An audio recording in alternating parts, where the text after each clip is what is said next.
Hello, good morning. Do you hear me? Yeah. So I'm Diego Lozano. And Hello, Victorino Sepúlveda from Universidad de Monterrey. we are from University of Monterrey. I'm the clicker. ¿Qué sale para acá? So the talk today is we are trying to implement some AI tools in order to improve our research office job. And so the University of Monterrey has 21,000 students. We have 117 researchers. We have 1,000 faculty members, but around 200 faculty are doing research. But we focus on this number of researchers that are more actively. And per year we have around 450 theses. Monterrey is the industrial capital of Mexico. It's in the north part of Mexico. It's 2 hours drive from Texas. It's a 3-hour-and-a-half flight from here, from Chicago. And this is a photograph of our campus, one building. Our research goal is to transcend the society, to produce benefits in society through the development of research projects to solve high-impact problems. It's the idea. The traditional research route is centered on publications. So what we are facing in the last years is that most of our research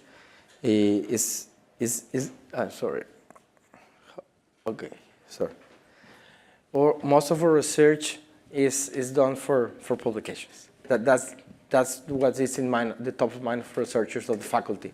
They want to survive in the academia, and since they are we are measuring always the university, the amount of papers, the amount of students they are publishing. And according to the Organization for Economic Cooperation and Development, about 90% of research ends in a good article, in a good publication. And the other research that go to the knowledge transfer path perhaps goes to intellectual property, and 1% of the intellectual property has commercial success. So it's a tiny number. And so the impact that in general we are as universities generating in the society it could be improved. So the society is asking, it's a general question for the society, what are the university are doing for benefit.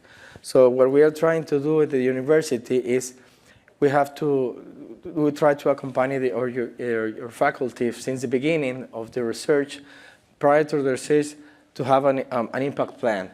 So the impact plan to have the engagement and feedback prior to the research is done, and then if we have the society involved in the research, is because they already need this kind of research.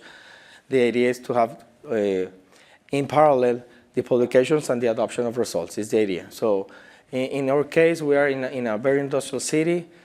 Not most, but many of our projects are linked to industry. So the industry has specific needs. We are doing specific research. So at the end, the industry adopts or use or not use depending on the result of the research. But that's the idea. And at the end, we want to measure the benefits in society. It's not easy to measure benefits in society, and it takes a lot of time, years. Where it takes years before we can actually have some benefits in society. So what is impact is the question.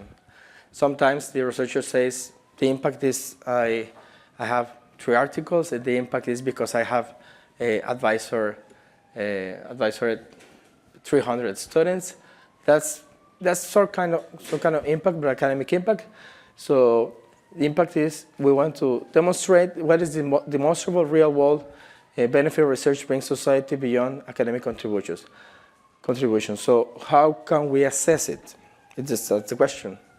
So we have another review for researchers that we have the traditional KPIs, quantitative KPIs like public research outputs, the type of outputs, conference, articles, what kind of articles do you have, prizes, student thesis, awards, activity, press media, quantitative.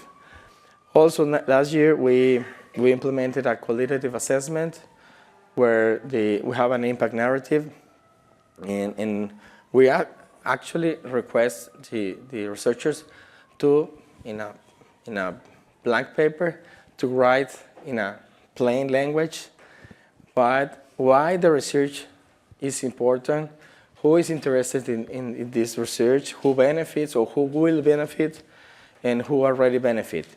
And for this, we have then to make the assessment. So we have a peer review, and for the peer review, it's delicate to assess another research, and if they are from the same faculty or it's a delicate thing. So we have five evaluators per narrative, so we can have an average. So this year we have 120 narratives, so we have to do 600 reviews. So it's a lot of work.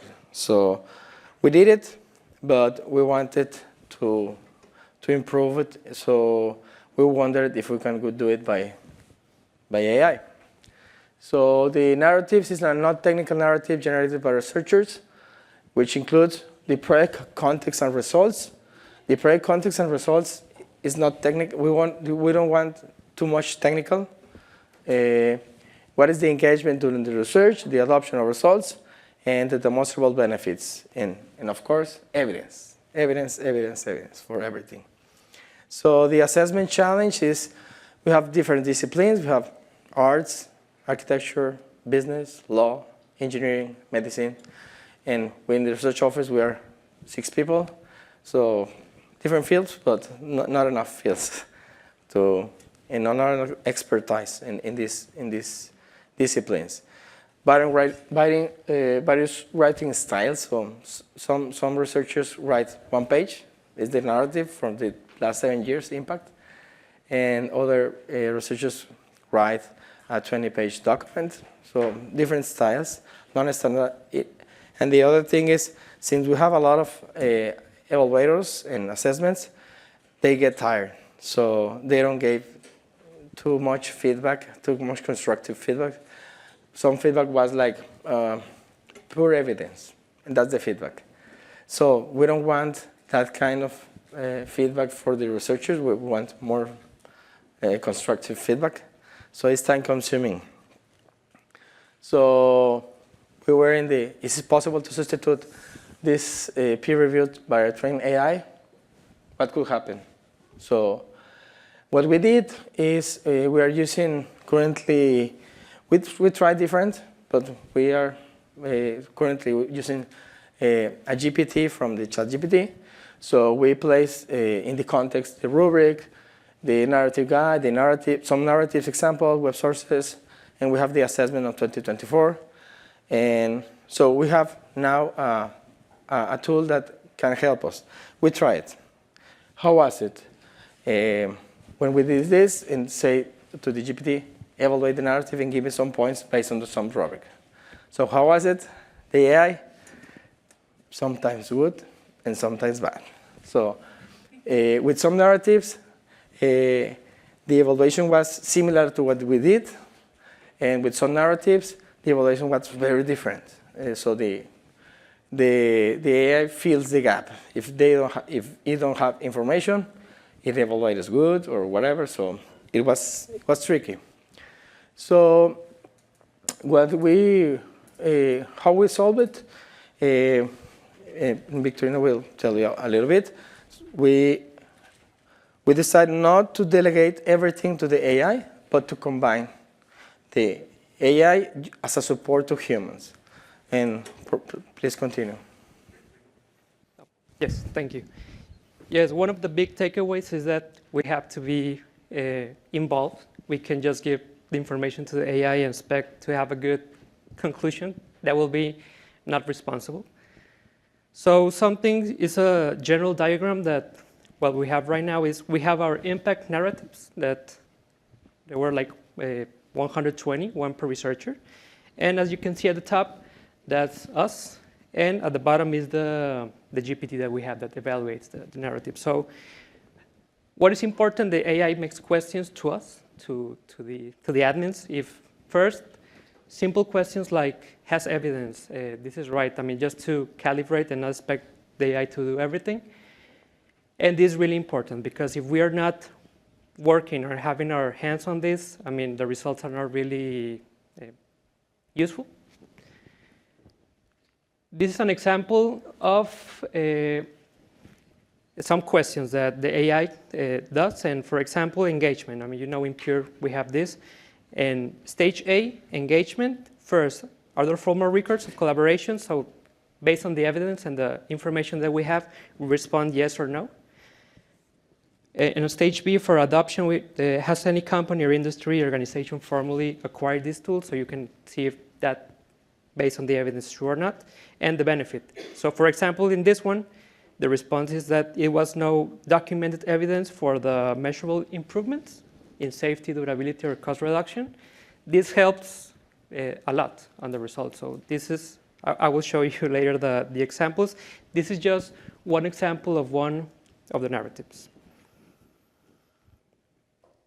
Also, this is similar, and with that question, we can have regard the evidence found, design level. So just, you can see A3, B3, the lower the number is the most incomplete, the higher is better. So based on the results and the question that the AI gave, so first on stage A, engagement, yes, it has formal agreement, so it's gonna evaluate and have a numeric value tied to that. And then for adoption use, it's the same, based on the question. There was tools developed by the researcher, so design level was B3, and so on. So for the last one is the benefit. The evidence, as you remember in the past one, it had no evidence, so we have C1 because only it's potential. But I mean, we can go by that. And another important thing is the thematic relevance. This is really controversial. I don't know if you, in your university, it's really hard to say, hey, your work is not relevant. So it's something really, you know, spicy, controversial, something we don't like, but is the reality. So we have a list, we have a rubric, we have the rules to see which projects and which thematics are locally more important. And so with this, we can have like a multiplicator to have a better number. I will go fast because I have less time. And based on these questions, I can have these numbers that the most points is 20 based on the rubric that we made. And the final summary, we can have a feedback for the research. So this will not replace the peer review, but it will be like another reviewer that's going to be part of the process. And you can have per stage comments, feedback, and all the information that the researcher can see and is easier to digest, right? It supports a reviewer to have this tool, and perhaps instead of having 5 reviewers, we can have 1 or 2. I don't know. We're trying to accelerate the process. And this is just one of, I know it's big and a lot of information, but at first we have researchers, all the information. We take everything from Pure, from our database, so it's research outputs, all the funding, projects, all the work they do with students, papers, projects, and then with this we can evaluate the societal impact, is what we show. We have impact narratives in impact assessment, and what we're trying is having little like modules and at the end try to connect them. We talked about this yesterday, grant writing, no? Proposal writing for projects or for internal projects. Also, evaluation for congresses, conferences, to see if the researcher should attend to a specific event. We have for our research centers also to see the impact of the project so we can track information. And lastly, we have students. So our database, we have sometimes a lot of theses. It's hard to really assess how they are connected, or maybe we had a thesis 5 years ago that could relate to a project right now. So we expect that in the future we can make these connections and with this gain more time is basically what we want. Yes, thank you. Just to complement, and here with the current information in Pure, there's the tool that they already Elsevier released, the Pure Impact AI. So this is integrated with the project itself. And the final remarks is we are not substituting or the human process by AI, but we are assisting. The idea is for the office is to have more information that we cannot access all the information inside the articles, inside the thesis. It's impossible. But with the AI, the intention, as Victoria said, is to connect and try to understand what is going on. Because sometimes it's hard what is doing the faculty, and sometimes it's not an easy question. What are they doing right now? We know what they did because in the past for the publications, but that's the idea with this kind of tools. So thank you very much.